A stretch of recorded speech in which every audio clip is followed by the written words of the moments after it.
Movie की शुरुआत में हम लॉन्जवे और डकमस नाम के दो डक्स को देखते हैं जो किसी केज में बंद थे। लॉन्जवे उस केज को अपने टैबलेट की मदद से खोलने की कोशिश कर रहा होता है। डकमस उससे कह रहा होता है कि ये केज तुम्हारी टैबलेट से नहीं खुलने वाली है, और वो जोर से धक्का देता है और उनका केज वहाँ से नीचे गिर जाता है। तभी दरवाजा खोलकर एक आदमी आता है जो उस केज को लेकर खेलने लगता है। तभी वहाँ मिस नॉट नाम की एक लेडी आती है। वो डकमस को निकालकर उसे मारने को दे देती है और लॉन्जवे को अपने साथ ही लेकर चली जाती है। आगे हमें 3 दिन पहले का सीन दिखाया जाता है। लॉन्जवे अपने टैबलेट पे गेम खेलने में बिजी था। वहीं हम लॉन्जवे के फादर पेंगली को देखते हैं जो अपने मास्टर से एंशिएंट कला को सीखने की कोशिश कर रहा होता है। तभी वहाँ उसके पास लॉन्जवे भागता हुआ आता है और उससे पूछता है कि वो लोग उड़ क्यों नहीं सकते, वो कब तक ऐसे ही एक जगह रहेगा। पेंगली उससे कहता है कि वो लोग मैंड्रिन डक हैं और उन्हें उड़ने की कोई जरूरत नहीं है। वो उसे कोई नया गेम डाउनलोड कर लेने को कहता है, पर लॉन्जवे कहता है कि अब वो टैबलेट पे कोई गेम नहीं खेलना चाहता क्योंकि वो अब इन सब से उब चुका है। वो उड़ना सीखना चाहता है ताकि वो बाकी दुनिया देख सके। पेंगली उससे कहता है कि उसे उड़ना सीखने की कोई जरूरत नहीं है क्योंकि यहाँ उनके आइलैंड के पास उनकी जरूरत की सारी चीजें मौजूद है। तभी लॉन्जवे के पास मास्टर का एंशिएंट बुक नीचे गिर जाता है। लॉन्जवे उसमें पढ़ता है कि हर 100 साल के बाद उनकी दुनिया पे अंधेरे का शैतान आता है जो सूरज की सारी ऊर्जा को अपने अंदर समाने की कोशिश करता है और दुनिया खत्म होने के कगार पे पहुंच जाती है। पर कोई उस अंधेरे को रोक सकता है तो वो है सनडक। पर दुनिया को बचाने के लिए सनडक को अपनी जान गंवानी होगी। लॉन्जवे अपने डैड की तरफ देखता है क्योंकि सबको पता था कि पेंगली ही सनडक है। पेंगली उससे बुक छीन लेता है। लॉन्जवे भी उस बुक की बातों पे भरोसा नहीं करता है और वहाँ से चला जाता है। उसके वहाँ से जाने के बाद वो मास्टर पेंगली से कहता है कि हमेशा वीडियो गेम खेलने से उसके हेल्थ पे असर पड़ेगा। पेंगली उससे कहता है कि जब तक वो गेम खेलता रहेगा वो उड़ना नहीं सीखेगा क्योंकि लॉन्जवे ही रियल सनडक था और इसलिए पेंगली नहीं चाहता था कि उसका बेटा किसी खतरे में पड़े क्योंकि उस बुक के हिसाब से रियल सनडक को अपनी जान गंवाकर दुनिया बचानी पड़ती है। और इसीलिए पेंगली ने इस बात को और किसी को नहीं बताया था सिवाय अपने इस मास्टर के। आगे हम एक मार्केट को देखते हैं जहाँ कैंगा और निक नाम के दो चोर वहाँ के दुकान से कुकीज चुराने की कोशिश कर रहे थे। पर तभी वहाँ कॉपर नाम का पुलिस ऑफिसर अपने डॉग के साथ आता है और उन दोनों चोर को पकड़ने के लिए उसके पीछे भागता है। वो सब भागते भागते एक बंद पड़े रेलवे ट्रैक पे जाते हैं, पर अचानक से उस पर ट्रेन आ जाती है और वो सब किसी तरह अपने आप को बचा पाते हैं। उस ट्रेन से मिस नॉट निकलती है जिसकी खूबसूरती देखकर सब हैरान थे। मिस नॉट अपने आप को एक घर में ले जाने को कहती है। उसके पास उस घर की तस्वीर भी थी। वहाँ एक आदमी आता है और कहता है कि उस घर में तो कई साल से कोई भी नहीं रहता है, और वो मिस नॉट को उसके सामान के साथ उठाकर अपनी ट्रॉली पे रख लेता है और उसे उनके घर पहुंचाने निकल जाता है। यहाँ लॉन्जवे अपने टावर से देखता है कि कुछ डक्स का ग्रुप उनके आइलैंड पे आया है, पर उन डक्स का लीडर की बेटी एरिका अपने ग्रुप से निकलकर वहाँ टावर के पास रुक जाती है। लॉन्जवे उसे छुपकर देखने लगता है। वो सारे डक्स वहीं रुकते हैं। उन सब का लीडर डकमस नाम का एक डक होता है। वो अपने ग्रुप से कह रहा था कि वो लोग सही सलामत हवाई पहुंच चुके हैं। लॉन्जवे वहाँ से उनकी बातें सुन रहा था। वो कहता है कि कैसे डक्स हैं, इन्हें ये भी नहीं पता कि ये हवाई नहीं बल्कि चाइना है।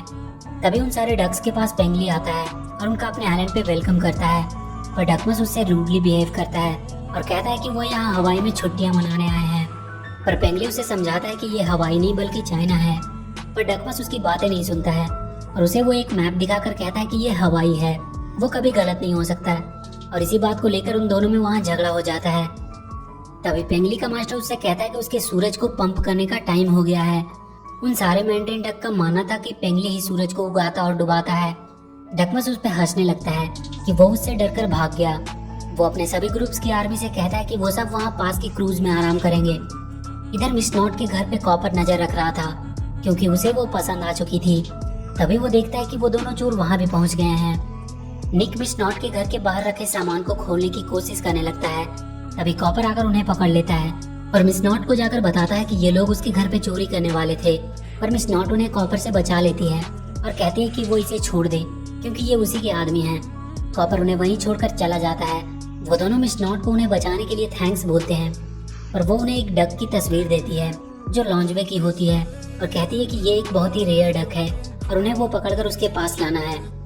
वो दोनों कहते हैं कि ये काम वो बड़े आराम से कर देंगे और उस डक को ढूंढने वो दोनों निकल जाते हैं।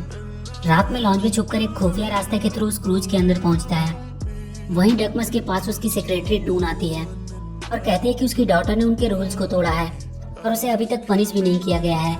इससे उनकी आर्मी को गलत संदेश जाएगा। डकमस एरिका को पनिशमेंट के तौर पे एक रूम में बंद कर देने को कहता है। डून एरिका को उसी रूम में ले जाकर बंद कर देती है जहाँ लॉन्जवे छुपा था। लॉन्जवे अपना सर ढककर भागने की कोशिश कर रहा होता है, पर एरिका उसे देख लेती है और उससे पूछती है कि तुम कौन हो और यहाँ क्या कर रहे हो। लॉन्जवे उससे कह देता है कि वो उसे यहाँ से बाहर निकालने आया है और वो उस खुफिया रास्ते से होते हुए उसे बाहर लेके आ जाता है। एरिका बाहर आकर बहुत खुश हो जाती है। वो देखती है कि लॉन्जवे उड़ नहीं सकता।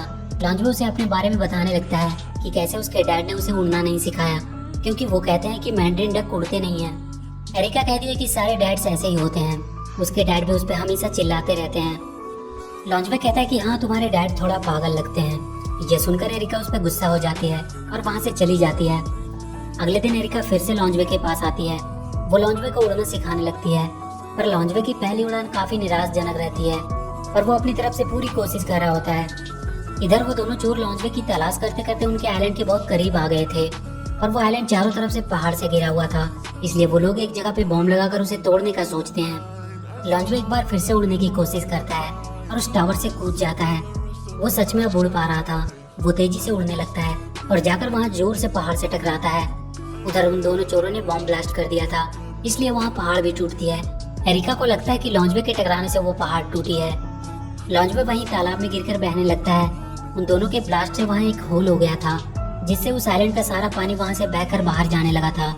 लॉन्जवे भी बहता हुआ उस होल तक पहुँचता है, पर निक उसे लात मारकर अंदर धकेल देता है। लॉन्जवे फिर से हवा में ऊपर उड़ने लगता है। एरिका भी उसके पास आ जाती है। वो दोनों अब बहुत खुश थे। वो दोनों वहाँ से देखते हैं कि उनके आइलैंड का लेक का पूरा पानी सूख गया है। लॉन्जवे को भी लगता है कि उसने टक्कर मारकर पहाड़ में होल कर दिया और सारा लेक उसके थ्रू बह गया। लॉन्जवे एरिका से कहता है कि वो कब से उड़ना चाह रहा था, पर हमेशा उसके डैड मना कर देते थे। एरिका कहती है कि वो लोग साथ में कहीं और भाग सकते हैं, और दोनों साथ में जाने लगते हैं। पर लॉन्जवे तुरंत वापस आ जाता है और कहता है कि वो अपने डैड को ऐसे छोड़कर नहीं जा सकता। एरिका भी वापस अपने डैड के पास चली जाती है। अगली सुबह जब डकमस नहाने के लिए तालाब में छलांग लगाता है तो वो देखता है कि तालाब तो पूरा सूख चुका है। वो गुस्सा हो जाता है और पेंगली से लड़ने लगता है। वो दोनों एक दूसरे को इसके लिए जिम्मेदार मान रहे थे। वो दोनों अपने साथ के डक्स को लड़ाई के लिए तैयार करने लगते हैं, पर लॉन्जवे अपने डैड और बाकी सभी को बताता है कि लेक उसकी वजह से गायब हुआ है, क्योंकि उसने वहाँ के पहाड़ में टक्कर मारकर एक होल कर दिया था।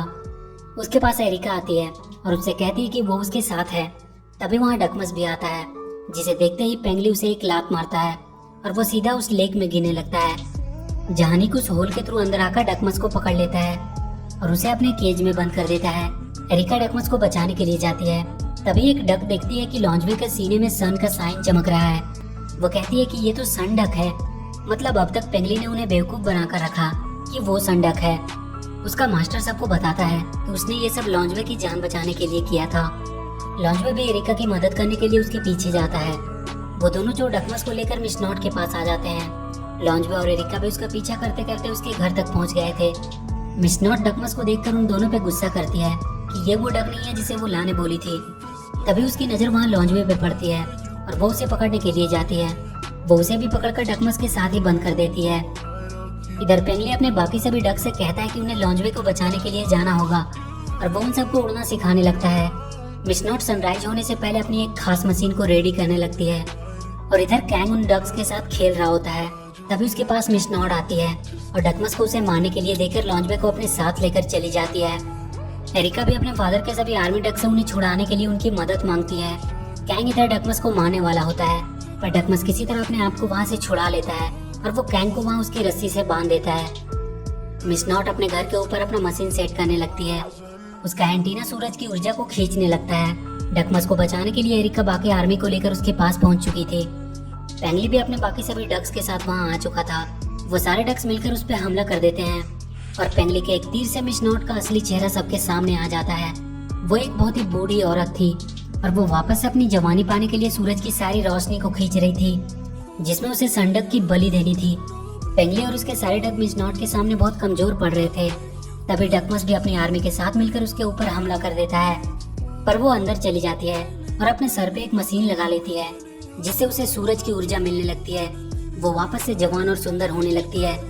लॉन्जवे भी उस केज के साथ ही वहाँ से भागने की कोशिश करने लगता है, पर वहाँ के एक तार से बिजली के झटके लगने से उसका केज टूट जाता है। मिस नॉट उसे पकड़ने लगती है। बाहर सारे डक्स मिलकर उसका एंटीना तोड़ देते हैं और पेंगली अपने डक्स के साथ मिलकर सूरज की रोशनी को एंटीना तक पहुँचने से रोकने लगता है। पर मिस नॉट के पास एक और बैकअप एंटीना था।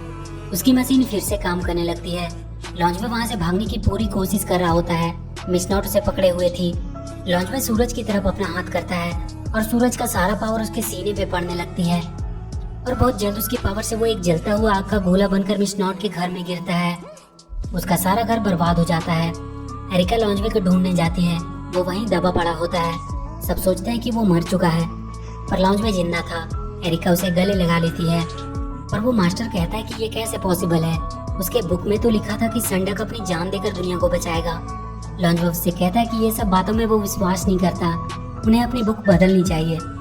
आगे हम देखते हैं कि कॉपर मिस नॉट से मिलने आया है, पर मिस नॉट अब एक बूढ़ी औरत लग रही थी, पर फिर भी कॉपर को वो सुंदर ही लग रही थी और वो उसे अपने साथ डेट पे आने का पूछता है।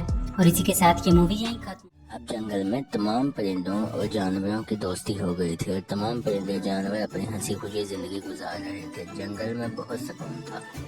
किसी भी परिंदे या जानवर को किसी भी दूसरे परिंदे से डर नहीं था। तमाम लोग की आपस में अच्छी और गहरी दोस्ती हो गई। तमाम परिंदे और जानवर हर रोज इकट्ठे होते और आपस में बातें किया करते थे और जंगल के तमाम मसलों का हल वो बैठकर खुद ही कर लिया करते थे। एक दिन शेर शिकार के लिए इन परिंदों और जानवरों के घरों की तरफ जा रहा होता है। शेर तो शिकार पर निकल गया था। उसने आज इन जानवरों में से किसी एक का शिकार करना था कि इतनी ही देर में वहां से हिरन भी गुजर रही थी। हिरन ने भी उसी रास्ते पर जाना था जिस रास्ते पर शेर जा रहा था।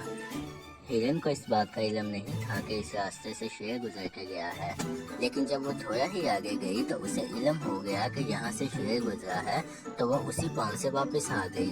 अब हिरन वापस अपने दोस्तों के पास जा रही थी कि उन्हें जाके बताती है। हिरन अपने दोस्तों के पास आती है और उन्हें सारा माजरा बता रही होती है और उन्हें बताती है कि शेर हम में से किसी एक का शिकार लाजमी करेगा। हमें अपने बचाव के लिए कोई ना कोई तरकीब बनानी होगी। हिरन कहता है कि हमें अब इस जगह को छोड़कर कहीं और चला जाना चाहिए, मगर काला कौवा इस बात पे आमादा ना था। वो कह रहा था कि हम यकीनन कोई ना कोई ऐसी तरकीब सोचेंगे कि हम शेर से भी बच जाएं और हम अपने घरों में ही रह जाएं, हमें यहाँ से कहीं और ना जाना पड़े। तमाम परिंदे आपस में मशावरत और सोच विचार कर रहे होते हैं कि कैसे शेर से बचा जाए और इसी जगह पर भी रहा जाए। तो इतने में अकाब अपना मशवरा देता है और कहता है कि क्यों ना जैसे आप लोगों ने मुझे मनाया था, हम भी उसी तरह से शेर को जाके मनाते हैं। अकाब के मशवरे को तमाम परिंदे मान लेते हैं और शेर को मनाने की तैयारी करने लग जाते हैं। दूसरी तरफ शेर काफी ज्यादा थक गया था और सुकून से सो गया था। उसने सोचा कि उठने के बाद वो शिकार पर दोबारा निकलेगा। इधर शेर सुकून से सोया हुआ था और उधर दूसरे परिंदों की नींदें हराम हुई थी और वो शेर को मनाने की तैयारी कर रहे थे। क्या तमाम परिंदे और जानवर मिलकर शेर को मना सके या शेर ने उनका शिकार कर लिया? ये जानने के लिए हमें अगले एपिसोड का इंतज़ार करना होगा और अगला एपिसोड देखने के लिए चैनल को लाजमी सब्सक्राइब कीजिए ताकि आपको सबसे पहले वीडियो मिल सके।